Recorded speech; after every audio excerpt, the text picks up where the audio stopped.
February 20th, 1:30 p.m. City Council meeting. And at this time, we will have the pledge and prayer by Councilman Loftus.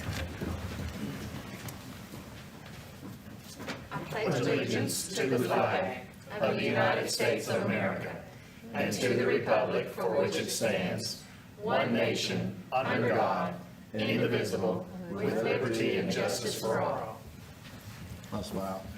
Heavenly Father, we thank you for this day which you have granted us. We thank you for every employee that's employed by the city that is striving to make this a better place to live. And Father, we ask you to be with this council today, grant us the wisdom to make the right decisions that will help this city and continue to help this city to move forward. We continue to ask your blessings to be with us. In Christ Jesus' name we pray. Amen. Amen.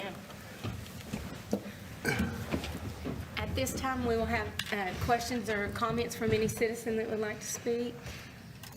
And I see none, so we will move forward to the city manager's monthly report. So we remain pretty much on track with our finances and our budget. So also in the general fund, we're pretty close to our budget amount. We're maybe a little higher on expenditures, but if you keep in mind that we did give that bonus last month, which was due to the savings of our health insurance. Of course, that's budgeted monthly, but we gave the bonus at one time. So that will give it kind of a one-time increase, but that'll come down over the next couple of months. Also, just as we go forward, we did get some vehicles and stuff in. So remember now that we're budgeting capital in the general fund, you know, that's a one-time hit to a department all at once, even though the amount's budgeted over to where we used to make those payments to the equipment fund. But the auditor, that's kind of one of the changes that he made to kind of clean up the audit.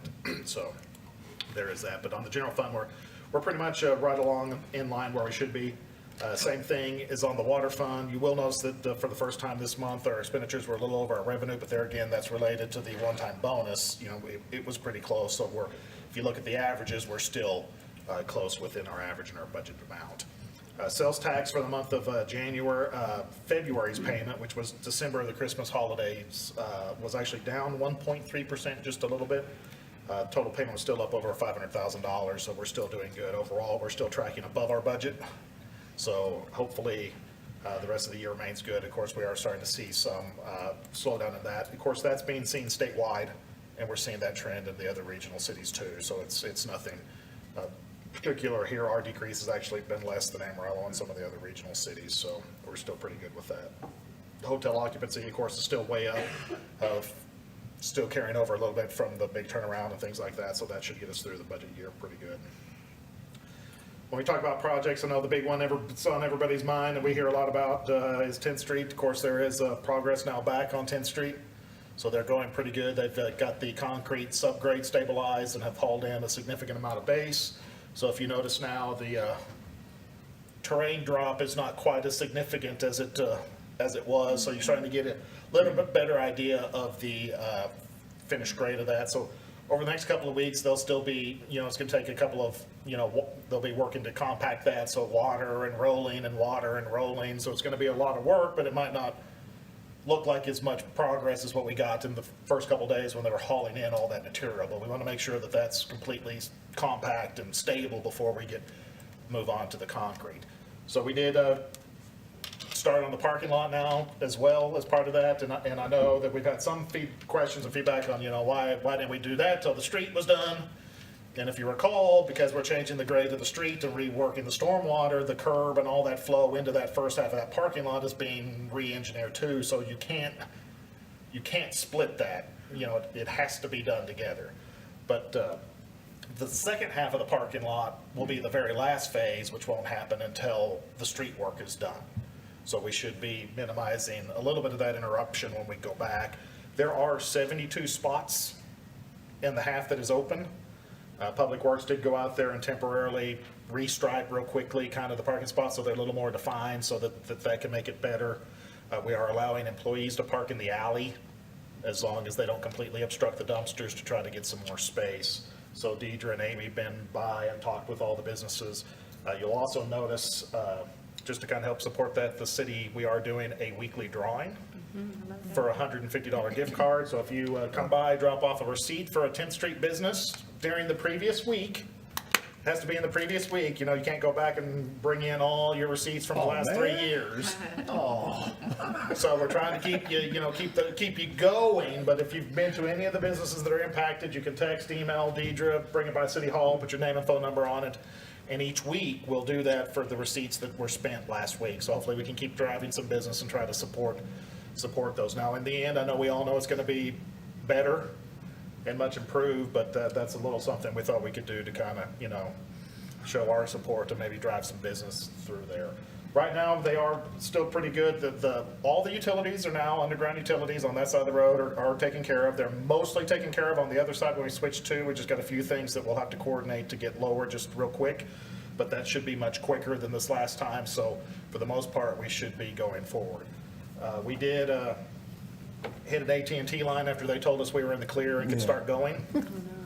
So, when we go and confirm those locations that they pothole, and we've even been using the new sewer vac truck that we got. You can use that with the power wand and the big suck to kind of drill a little bit. And so we confirmed, and so did AT&T, the depth of that cable on multiple occasions, which was below grade. Apparently that cable had a bow in it. So the two sections that we potholed were good, the section we didn't pothole was higher than the sections we potholed.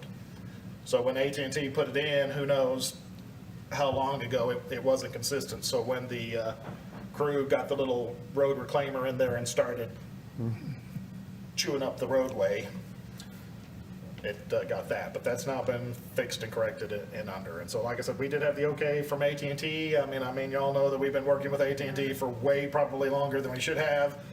But we are going now. They do plan right now, the schedule is to hopefully start working on pouring concrete towards the end of this month, first part of March. So I think once you start seeing driveways and curb being formed up, it's gonna really look a lot different. So, we're finally starting to see a lot of good progress there. Just kind of like There'll be new curb and stuff in the parking lot as well. Right, so that's what they're doing on the parking lot right now, and you see some of the markings, they're getting ready to ditch for the electrical and for the plumbing and the irrigation system, because we are adding landscaping and lighting to the parking lot. Okay. And so they've taken the curb out because they'll get new curb next to the building, and then you'll get center islands and turn lanes and dedicated space. So it's gonna start That'll be looking good. a lot different. Look a little funny when half of it's new and the other half isn't, Right. in between phases, but I think, that was one of the things that came up in our public engagement and through the comp plan, was to take opportunities to enhance community beautification when we have projects like this, and that parking lot's a good project for that, especially as visible Yeah. as that parking lot is. Yes. So overall, it's nice to see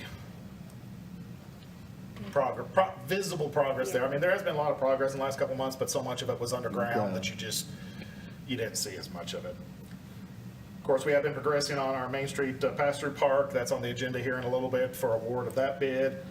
We are also about to start the bid process for the group seal coat project this year. So, we do have some seal coating coming up, chip sealing again later this year, like we did last year. Hopefully, maybe if Missouri Petroleum is a little bit again, they did a really good job last year. Yeah.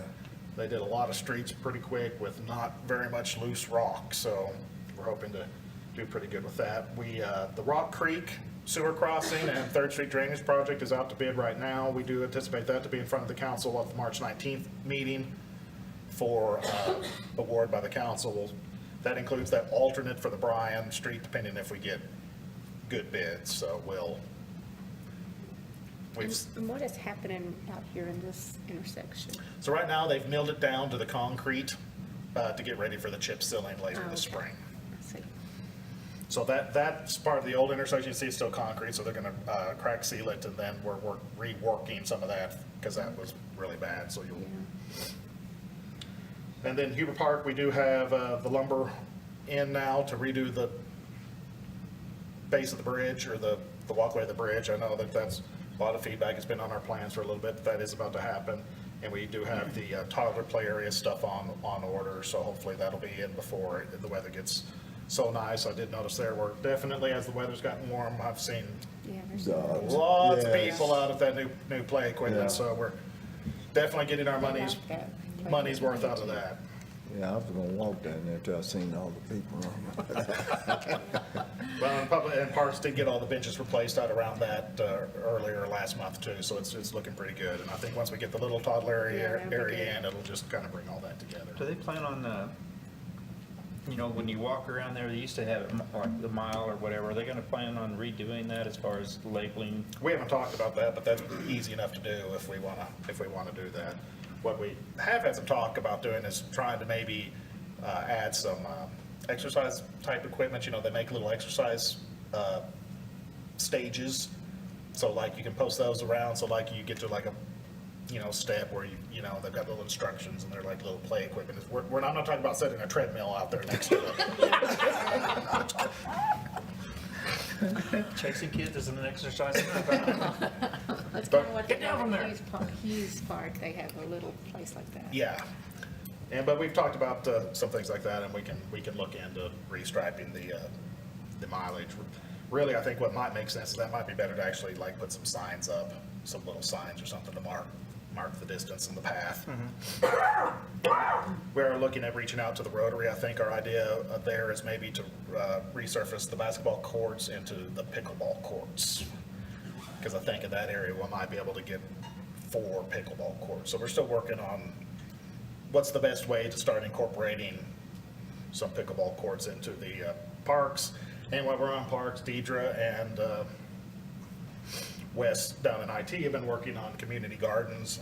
If you saw that survey come out, so we've had pretty good positive feedback with that. So I think you'll see some movement on that here pretty soon. We'll probably get some rules set up for that. We'll probably, just knowing our past, we'll probably ask the council to codify those rules in the code of ordinances so that, the chief over there can actually do something if somebody, doesn't behave by the rules of the community gardens. Can't steal it from there. But we have had really good feedback with that, and groups and associations wanting to participate, so I think that probably will be successful. So we're working through that. Going through the departments and utility, we're still waiting on our next test wells. They're always, it seems like, in 2 weeks, we'll be there in 2 weeks, we'll be there in 2 weeks, be there in 2 weeks. So at some point, we'll get that done. Now, we also have been working through some transmission line blowouts on the old Hubert Degussa well field. So that's we inherited that from Degussa. Well, it was kind of a deal transfer. So that is the older of the systems, but they've been able to work and fix that. That's also, we get the least amount of water from that system, but they have been busy working on that.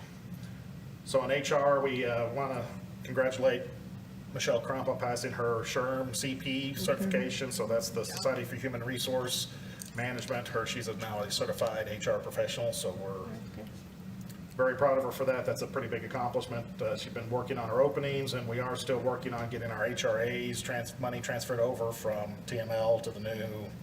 We did get our check this week, and they sent the report manually. So we're having to go through and manually compile it to send it off to our new vendor. But finally, I think that's the last thing that's been outstanding on our transition. I know it's been a pain for some people, but overall, it'll be better going forward. That's also why we did pick an independent administrator for those going forward, so that if we do change health insurances for cost reasons, we don't have to change our HSA HRA provider.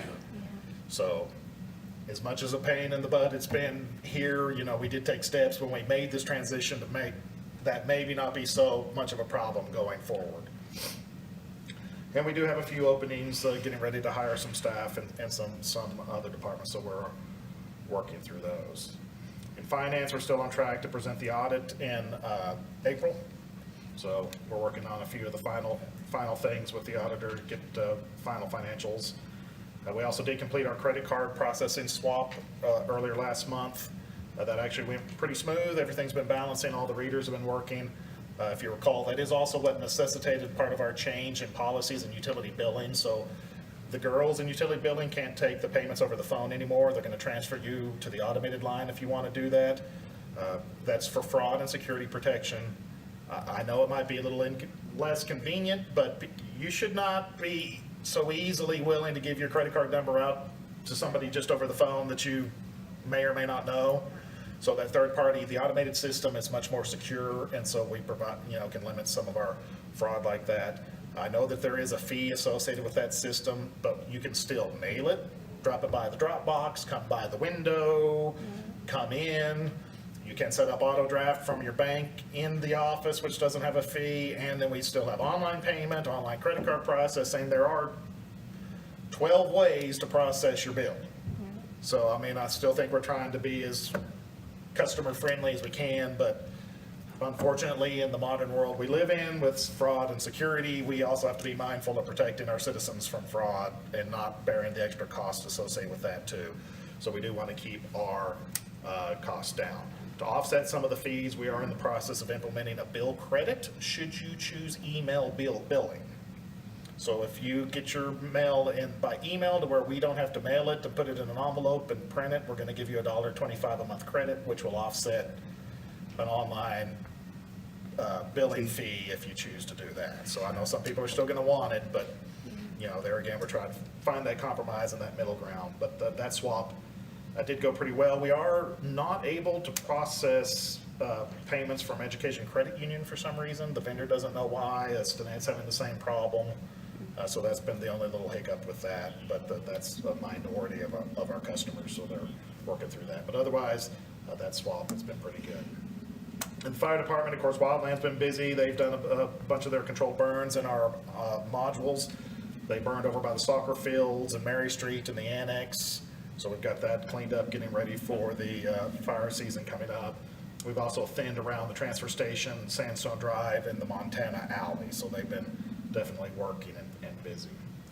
EMS, 4 of our EMS personnel attended their first hands-on day of the fire academy, and 3 of our fire recruits. So that Mike being a studious fire chief after the last meeting, and Milton's questions followed up, and so that's a 10-week program self-study, so we're hoping them to be done by May. So they've got 4 skill sets. They've completed their first. So we're excited for our EMS personnel to be working on their fire and getting that dual certification so that we can get that dual benefit out of them. We're glad that they are, you know, incorporating and excited to do that. EMS also hosted their blood pressure and blood sugar event at the fire station on Saturday. Had some attendance. Of course, the weather was not exactly perfect, but we're still trying to keep and do that. They've got one this Saturday at the Fritch EMS station for people to come get their blood pressure and their blood sugar checked if people would like to do that. So trying to get the EMS out there more involved in the community and visible outside of responding to maybe not good things. And in the fire department, we have 2 employees that we hired with their EMR, which meets the bare minimum, and it's like emergency responder. It used to be emergency care attendant is what it is. I'm not for sure what it is now, but it is the lowest medical certification that TCFP allows you. You know, we do require EMT basic, but we did hire them while they worked on their EMT basic, and those 2 have now completed and passed their EMT basic, so we're excited for that. The fire department also participated in the Borger High School Career Fair last week, or the week before. We did have our monthly CPR class. We had 6 members of the community attend and get their CPR certification, so that's always a good thing. And finally, our fire tower that's been on order since 2019, 2020, is finally have a final inspection for April 14th, so maybe it'll be here by the first half of May. So we are now, I've been putting some pictures of that in your weekly update email. So we are finally getting close on having that piece of equipment here. I know that'll be a good thing as we start having a few little maintenance issues with the ladder truck that we do have now. The only benefit is with as hard as it is to get aerial ladders, we do think that there's probably some better resale value in ladder 7 than what we thought there might be, but we got to get that new tower in here first, and kind of like everything else, we'll see. But finally, maybe we're getting closer to it than not.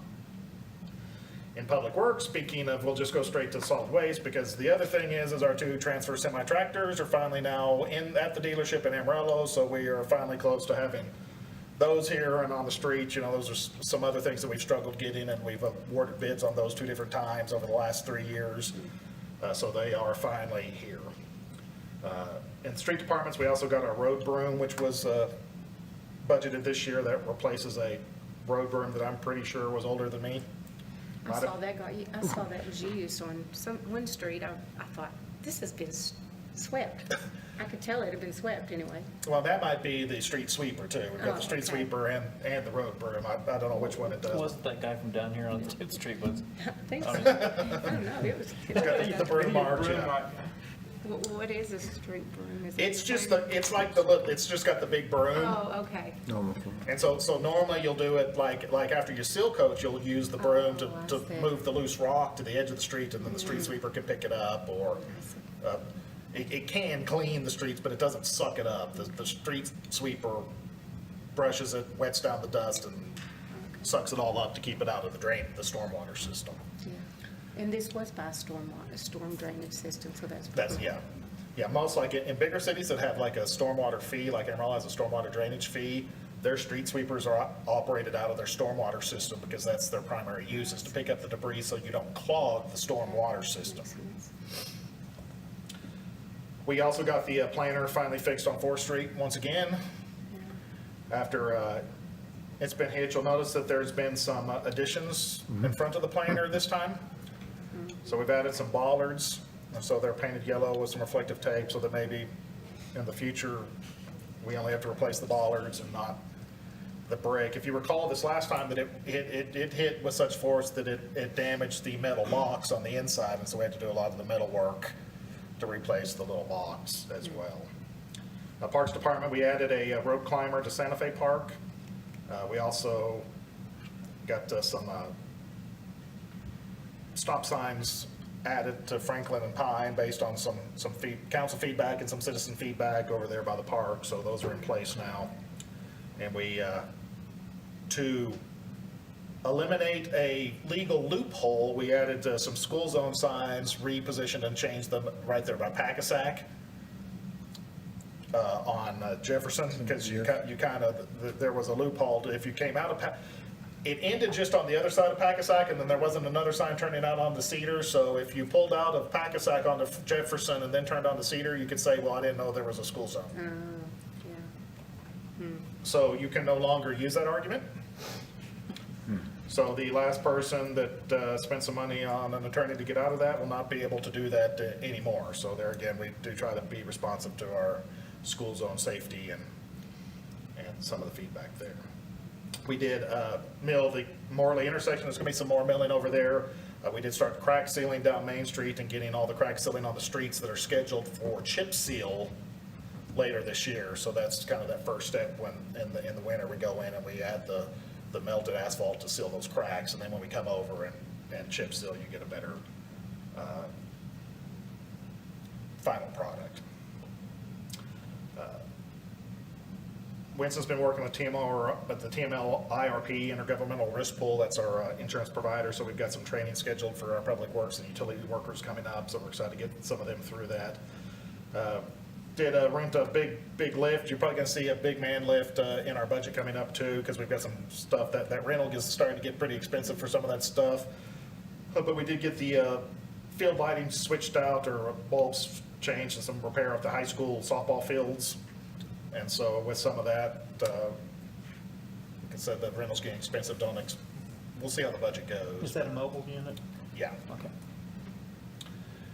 And then I talked that we have the semis in Amarillo for public works, so we're excited about that. In public engagement, did have our second Saturday car cruise. Last month had a pretty good turnout there, even though the weather was just a little iffy. But I think as that gets into the warmer weather, you're going to see more. But that seems to be catching on pretty good. It's just kind of a regular multi-generational event, so we're excited to see that come on. So the Mom Prom is this weekend. So if you haven't gotten your tickets for the Mom Prom and you're a female over 21, should be a good time. You don't have to be a mom, and you don't have to have missed your prom to go to it. All the proceeds from our Mom Prom will support Lemonade Day, and so we'll talk about that next. And so Lemonade Day, that registration is open, so that's an entrepreneurial program for kind of like middle school kids is probably the target. Really, it's open for about 7 years to 17, but middle school definitely the target.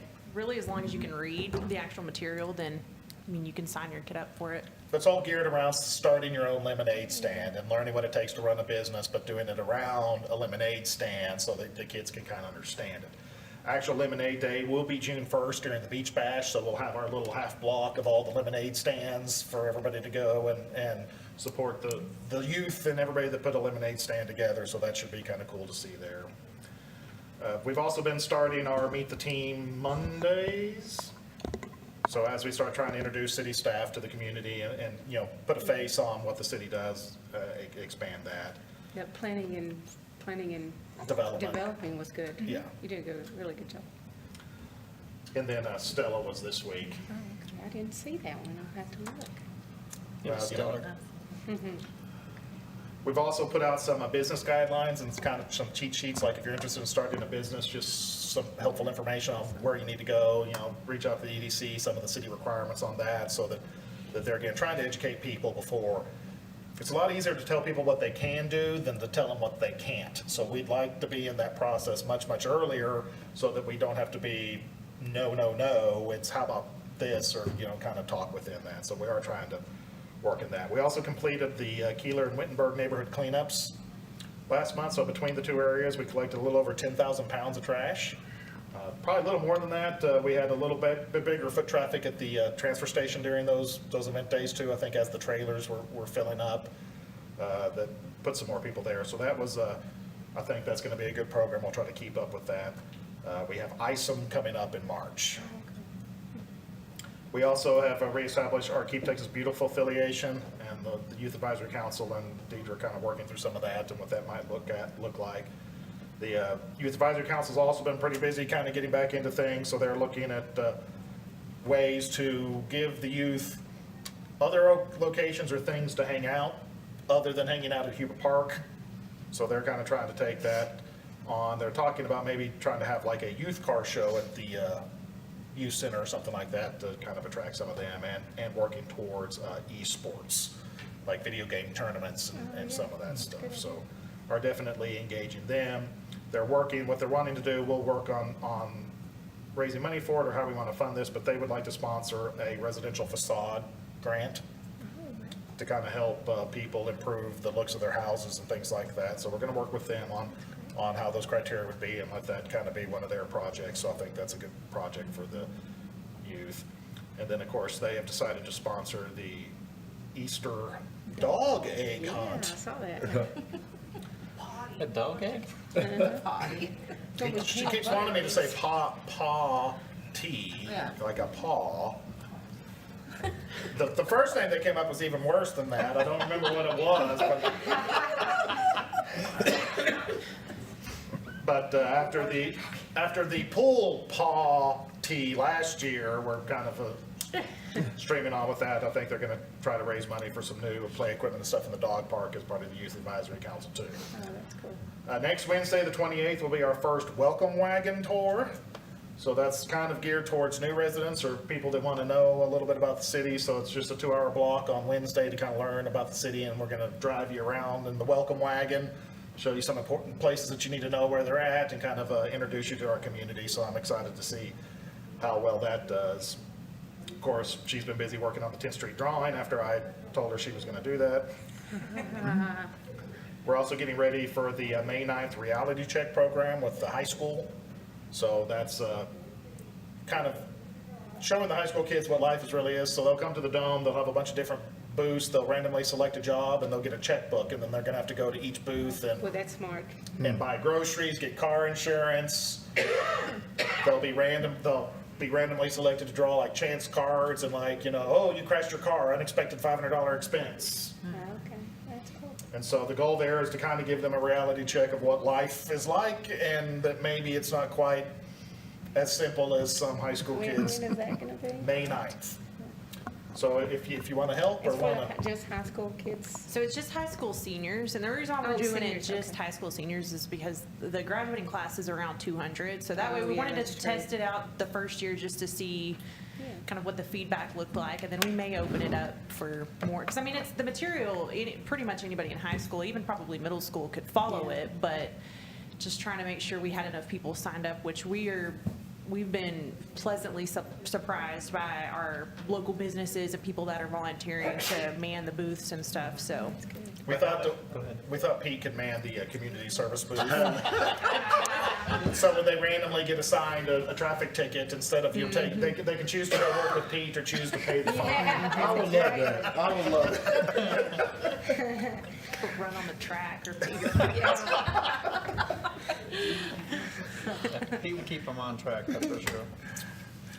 Do you have a question? Oh, I was gonna ask, what type of money are you gonna be starting them off with? So it really just depends. They're each assigned a different packet. So they're going to be assigned a salary. They could be an IT supervisor, or they could, work in fast food. So their salaries will differ. It'll tell you if you're married or if you're not, if you have kids, and then you get to pick your kids' ages. But on your packet, it might say, you have 3 kids. So you have to shop, when you do your shopping, you have to tailor it towards the 3 kids. And basically, like, each booth will have packets of, oh, you have 3 kids, this is your price for this. It's not so much where they're gonna break down every item, every expense, but to get a better picture, so. That's great.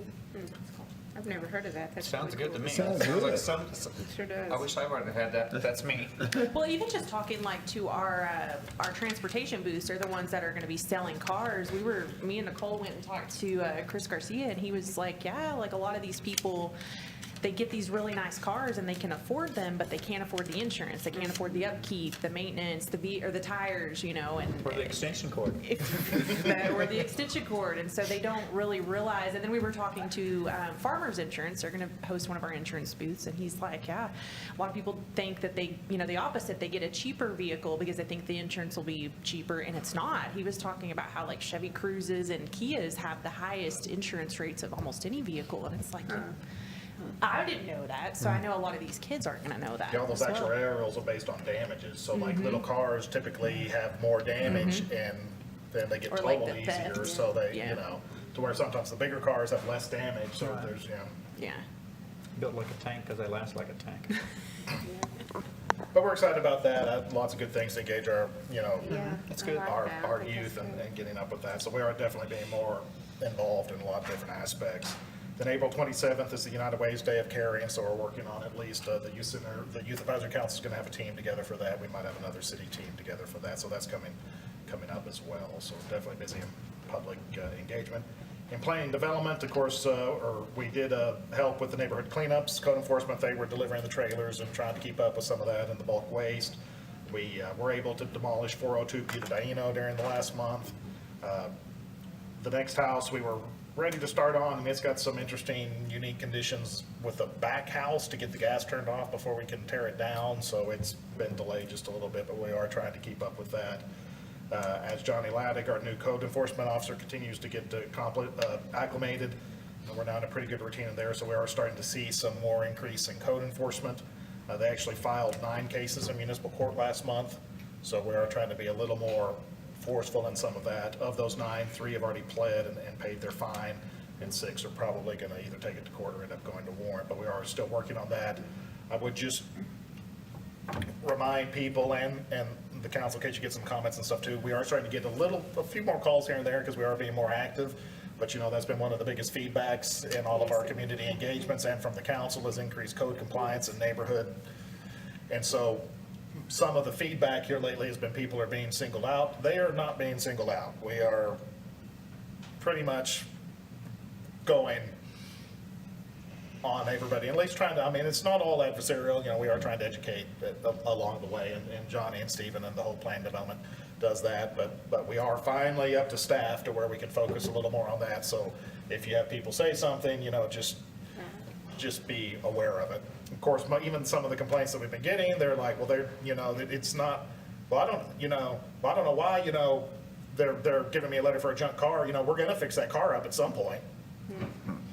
And that's not junk, it's a bunch of spare parts and miscellaneous stuff that we're gonna use to fix the car up at some point that we haven't gotten to in the last 3 years. So, keep in mind that stuff needs to be screened and properly stored and not just out there. So we do want people to take pride in their neighborhoods and their properties, and for the most part, we're getting more compliance, so I expect that to improve, but that is one of those big feedbacks that we're getting to. We're starting to enforce a little bit more on some Main Street properties as well, especially one that is open without utilities. So just be prepared for some of that as well. We did complete a plan review for a Take 5 oil change that is planning on going in at the old Jack's Car Wash location, the Boomtown Car Wash. That's cool. So, I don't know that much about it. Apparently, you don't even have to get out of your car. It's just a No, you drive-through. don't. Yeah. I do it in Lubbock all the time. I like it. And then the Board of Adjustment did approve a carport variance in the last month. So the police department, in addition to the fire department helped with the snack pack for kids, they were also at the career day. Our 2 police recruits getting ready to go to the police academy had their interview down at South Plains College, and so that phase went well. So they'll be starting, is that next month now? Yeah, they start in March now, so we'll decide to get them down there. We also participated in the Read Out Loud Day at Gateway. We were also able to host the Panhandle Peace Officers Association meeting at the Dome here last month. Then we also hosted, in cooperation with Frank Phillips College, a crisis intervention training. So Animal Control has been working on interviews. They have an opening, and that's one of our openings, so they've been working to try to fill that position and get our ordinances updated. There's been some state law changes, so don't be, excuse me, a couple months you'll probably see some animal regulations updating just to come in compliance with state law, but we'll have plenty of time to talk about that. The one other thing I thought I forgot to mention up in Public Works, they're in the process of replacing the tile floor at Cofield finally, so that was in the budget, so we'll have some new flooring in Cofield here pretty soon, which I think will be welcome.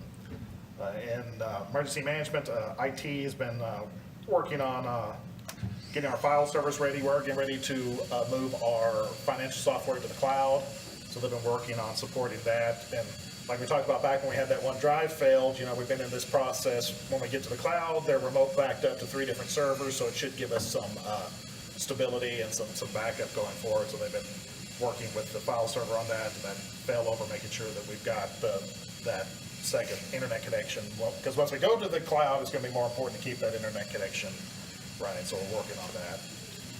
Jamie Chapman in Dispatch has received her telecommunicator certification after starting earlier about a year ago. We also sent several dispatchers to the mass casualty for rural areas training over in Amarillo. They had some pretty good feedback to that, and they're looking at maybe trying to bring that into Borger so we can get some more attendance from some of the other regional areas that might not be able to make it to Amarillo. We did finally get our hazard mitigation approved. That's been a 2-year process. So that was a part of our master drainage plan when we did that and getting that incorporated into it, but FEMA has finally approved that, so now it's time to start working on the next one. You only have to do that every 5 years, but if it's going to take FEMA 2 years to approve it. Apparently, I wonder if they used to work for Seagrave. Or maybe Seagrave used to work for FEMA. I think FEMA's always been slow. Pender's also been working with the PRPC to help them plan their annual prep conference, so it's good to get involved with that. We also have a weather exercise. The PRPC is hosting a weather exercise in April at the Dome, so we're excited to have some more of that here as well. And Pender also completed the new and improved fancy state fire marshal certification that everybody has to take, so we don't have to fire him now, so that's a good thing. I'm sure he's really not that he was that concerned, but we're also working with the Red Cross. Their Team Rubicon's interested in coming back on some mitigation programs out in the county. Our mitigation areas, with fire mitigation departments kept up pretty good, but that's kind of their cleanup area. So we're looking at maybe around Scotts Acres, the clubhouse edition, trying to get some areas coordinated and mitigated up in the county.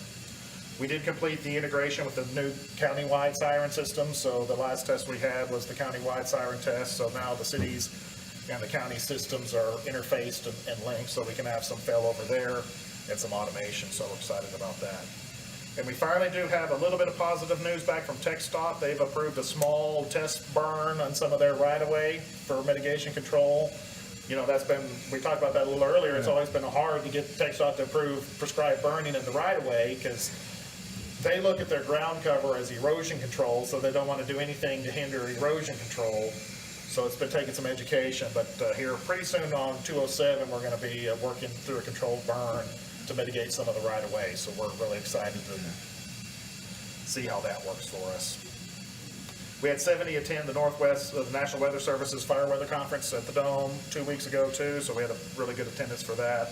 And of course, the fire marshal did have an arson arrest out in the county for some arsons earlier. That was on the news, is one of the Stinnett firemen. So they're working through that case. And finally, in courts and city secretary, so we do have trials scheduled for Monday in the municipal court. April. So they're coming up, not hasn't been that long, but they're still working through that.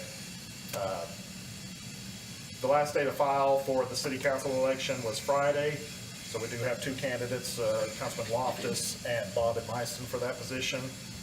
Today is the last day for write-in candidates. So, and then the school consolidation, we did meet with the school district, just to confirm processes, because we did the joint election order for all the school district elections, but that we are not able to do the Spring Creek portion. So I was a little concerned that that might get dropped, and the county wasn't going to be able to do it because they've got all their stuff, even though it doesn't overlap. But we did talk and get all that confirmed. Spring Creek's going to rent the equipment from the county, and so their lawyer's been helping them. So we did get that all handled, but the school district was glad I don't know, I had nightmares of us missing something or making an assumption and then it being our fault that the consolidation failed or had issues or something like that. And I did not want that to be on mine or Stella's, but we're somewhat pleasantly relieved that we don't have to worry about it, but we were going to be prepared to help in any way we can, but don't have to worry about that. So that's what I know for the last month. Any questions or? Good report, thank you. So if there's nothing, then we'll move on to the consent agenda, items 6 through 8. If there's any questions or comments, and if not, then I'll entertain a motion. I move to approve consent items 6, 7, and 8. Second. And all in favor? And they pass. And item 9, consider and take appropriate action to award a bid to A&S General Contractors, Inc. for the downtown pass-through park in the amount of $394,588. Mr. Spratling. So as you know, we've been working on this for a little bit of time. You know, the building was torn down as part of the downtown revitalization grant that we have, and so we budgeted money, to replace it with a pass-through park to connect to the new parking lot that the previous downtown revitalization grant helped pay for. So now we finished our designs. There were some renderings in the packet for you to look at. There have been a few changes since we did those renderings. Mainly, we're not going to have to save some money. We did away with the light poles, and we're doing more ground lighting, like path lighting, kind of keep the light low, which we thought would be good for different types of events and stuff there too. And then we're going to have rope lighting or string lighting under the trellis, so you'll have some of that. But those lamp posts, I do really like them, and in the right place, they're good, but they're about $12,000 a piece now. But with some of these changes, we did put it out to bid. So the low bid was from A&S General Contractors for $394,588. So we budgeted $500,000 for this whole project, with $400,000 being budgeted for construction. So this bid is just a little under what we budgeted, and pretty close to what the OPC was, maybe just a little bit over, but it was pretty close. We did have $75,000 in there for contingency, which included the EFA sides of the buildings next door, and those came in much lower. We had budgeted, I figured that'd be 50, and we got out for about 27. So overall, the project's $53,000 below what we budgeted for. So I think we're pretty good with that. Chad with Park Hill's here if you have any questions for him. We've been kind of in the loop on this for some time, but plan is right now, as everything goes to schedule and the contractor and weather and all that stuff works, most of it should be completed by mid-June, mid to late June, which hopefully should have it usable by our Freedom on July event on around July 4th. And this company, we've not had any. We haven't used them before. They've been in the area for a while. I've not had any. There was a lot of finished or completed projects that was listed. Yeah, none of us, Chad nor I nor anybody knew of anything that would negate the project for them or want, necessitate $100,000 extra for the other bidder. Anyone have anything else on that? If not, then I'll entertain a motion. I move to award a bid to the following low bidder, A&S General Contractors Incorporated for the downtown pass-through park in the amount of $3,994.588. Way off.